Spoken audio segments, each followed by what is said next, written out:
Olá, nós somos o grupo 2N.5 que conta com as integrantes Cristiane, Elis, Marcela, Maria Cláudia e Rafaela. O tema desse projeto integrador é a importância das brincadeiras e brinquedos não estruturados no desenvolvimento infantil. E o título do nosso trabalho é a aplicação de brincadeiras não estruturadas com elementos da natureza em turma de maternal 2 da educação infantil. Esse trabalho envolveu a questão do brincar na natureza, brincar não estruturado e os campos de experiência da BNCC. Para realizar o projeto, nós definimos como objeto de estudo a turma de maternal 2 da EMEI Professora Nívia Leni Marcontes Pavan Alves, na cidade de Jales, no estado de São Paulo.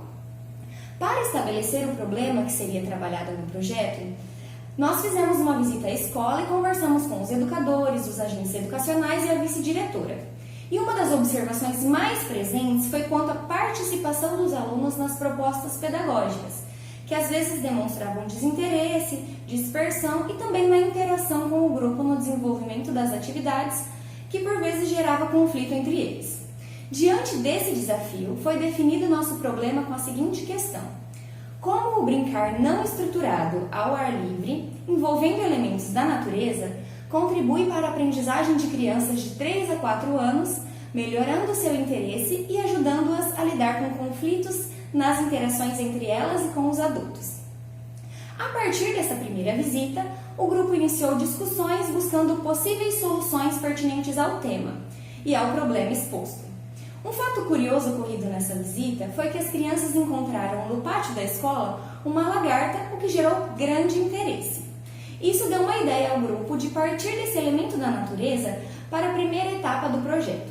Então, associando as informações colhidas e observadas na escola e a bibliografia existente sobre o tema em revistas e periódicos, foi elaborado pelo grupo a seguinte estratégia didática. Primeiramente, trabalhar com a observação da transformação da lagarta em borboleta. Após isso, trabalhar em uma roda de conversa com o livro e seguir para o brincar não estruturado. Então, para iniciar essa estratégia, a lagarta, que havia despertado a empolgação das crianças, foi acomodada em uma caixa e a sua transformação em casulo e em borboleta foi acompanhada pela turma com o auxílio da educadora dia após dia, o que gerou bastante interesse nas crianças. Com essa etapa foi abordado o campo de experiência espaços, tempos, quantidades, relações e transformações, porque as crianças em conjunto observaram, acompanharam as mudanças ocorridas no inseto, os diferentes formatos adquiridos durante esse processo e também puderam relacionar o tempo para que a transformação ocorresse por completo. O próximo passo da estratégia foi proceder com a roda de conversa.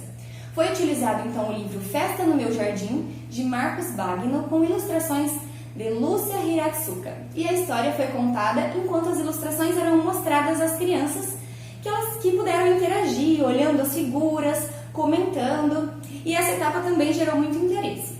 Nesse momento, algumas crianças se dispersaram, então para elas foi oferecido bichinhos, flores de tecidos que tinham a ver com a temática, e isso gerou efeito positivo na questão da atenção à atividade. Nessa oportunidade, com o momento de contar e ouvir histórias e poder participar de conversas, interagir, pode ser abordado o campo de experiência escuta, fala, pensamento e imaginação.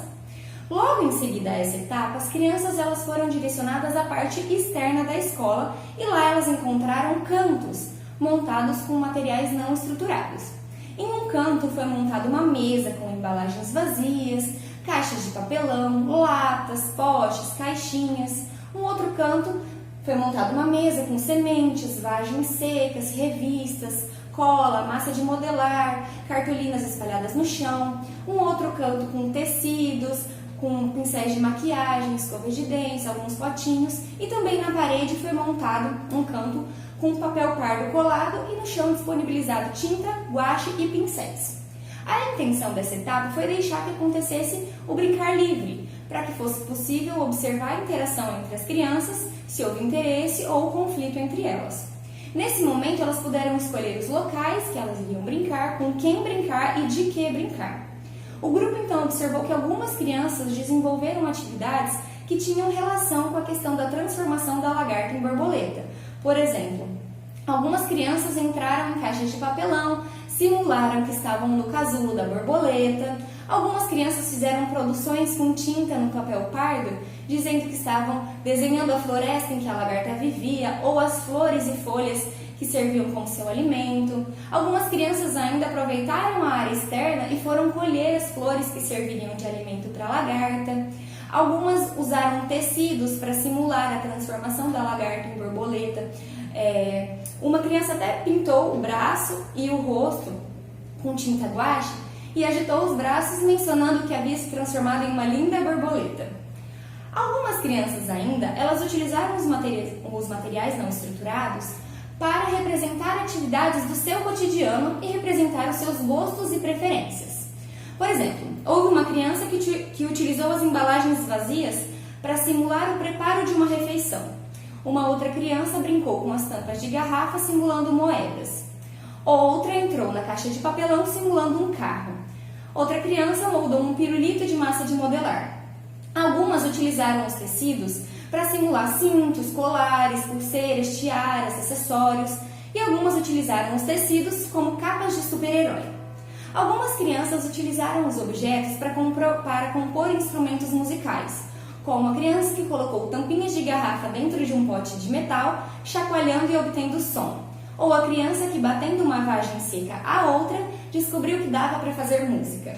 Ocorreu também um momento em que uma criança brincou de escovar os dentes da outra, representando então uma atitude de cuidado na interação entre elas. Um outro fato que ocorreu na interação entre as crianças e as participantes do grupo foi o momento em que as crianças simularam que estavam fazendo a maquiagem. Então, as integrantes do grupo, uma das integrantes perguntou se ela havia ficado bonita com a maquiagem, ao que a criança respondeu que não aparecia nada de verdade, demonstrando então a consciência de que aquilo era uma brincadeira, uma representação, o que demonstra a assimilação deformante que caracteriza os jogos simbólicos. O grupo ainda observou um momento de conflito entre duas crianças, que disputavam a mesma massa de modelar. Nesse momento, uma das integrantes do grupo interveio, dividindo a massa, metade para cada uma, e depois as crianças perceberam que elas mesmas podiam fazer a divisão, puxando um pedaço para cada lado, o que acabou virando uma brincadeira entre elas. De maneira geral, foi observado um grande interesse e interação entre as crianças, até mesmo as mais agitadas. As crianças elas apresentaram muita autonomia para decidir a própria brincadeira, se iam brincar sozinhas, com os colegas, e muitas vezes envolviam os adultos presentes para participar, para ajudar ou para mostrar suas produções. Com essas interações, brincadeiras e mesmo com os conflitos entre as crianças, pode ser abordado o campo de experiência o eu, o outro e o nós. Já o campo de experiência traços, sons, cores e formas também foi abordado, já que as crianças utilizaram materiais variados, com várias possibilidades de manipulação e de exploração. Então, e se expressaram pela pintura com tinta guache, por colagens com tampinhas de garrafa, cascas, flores secas nas cartolinas.